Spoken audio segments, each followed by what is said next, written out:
তো হ্যালো বন্ধুরা, welcome back to my channel. আমার চ্যানেলে তোমাদের সকলকে স্বাগত। সবাই কেমন আছো? আশা করছি ভালো আছো। তো আজকের রেসিপি কী কী আছে সেটা তোমাদের সাথে শেয়ার করে নিচ্ছি।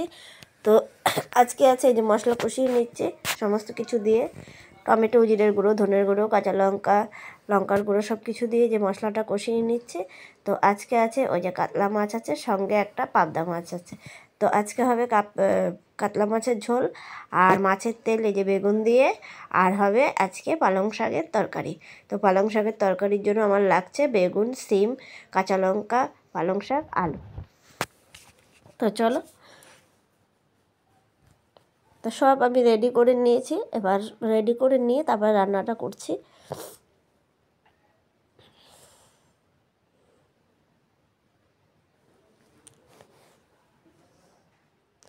এই যে জল দেওয়া হয়ে গেছে, ঝোল ফুটে গেছে, এবার মাছগুলো দিয়ে দিলাম।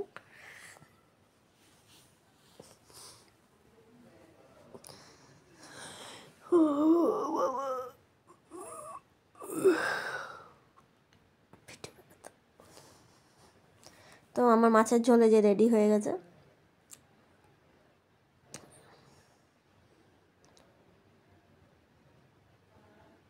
এবার চলো মাছের তেলটা করে নিই। এই যে মাছের তেলটা করে নিচ্ছি। কড়াইতে আমি একটুখানি তেল দিয়ে তারপর মাছের তেলটা দিয়ে দিয়েছি। তারপরে মাছের তেলটা দিয়ে বেগুনগুলোও দিয়ে দিয়েছি। ওই মাছের তেলের মধ্যেই কিন্তু আমার বেগুনটাও ভাজা হয়ে যাবে, মাছের তেলটাও হয়ে যাবে। অন্য অন্য সময় কী করে আগে বেগুনটা ভেজে নিই, তারপরে মাছের তেলটা দিই।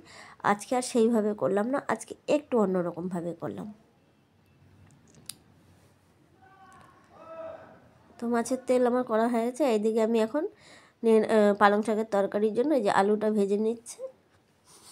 আগে আলুটা দিয়ে হালকা করে ভেজে নেওয়ার পরে এই যে সবজি দিয়ে দিচ্ছি। আলুটা হতে যেহেতু একটু সময় লাগে, তাই আলুটা আগে একটু ভেজে নিয়েছি হালকা করে।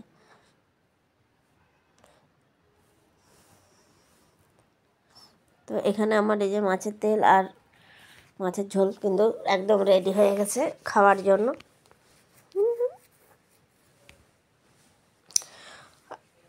আর এইদিকে কড়াইতে আমার পালং শাকের তরকারিটা বসানো আছে, হচ্ছে।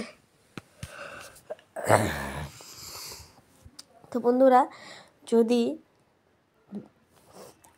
এইভাবে পালং শাক করা যায়, কিন্তু পালং শাকটা কিন্তু খুব বেশি ঝোল করলে হবে না, কারণ তার সঙ্গে যে আরও দুটো রেসিপি আছে, সেই জন্য পালং শাকটা কিন্তু খুব একটা ঝোল করব না, মাখা মাখাই থাকবে।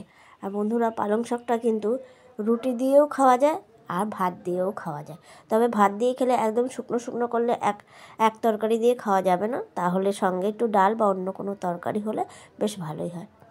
তো ভিডিওটি যদি তোমাদের ভালো লাগে বন্ধুরা, তবে একটি লাইক করবে, কমেন্ট করবে, শেয়ার করবে, পাশে থাকা বেল আইকনটাকে ক্লিক করতে ভুলো না। ভিডিও ছাড়ার সঙ্গে সঙ্গে পৌঁছে যাবে। Thank you.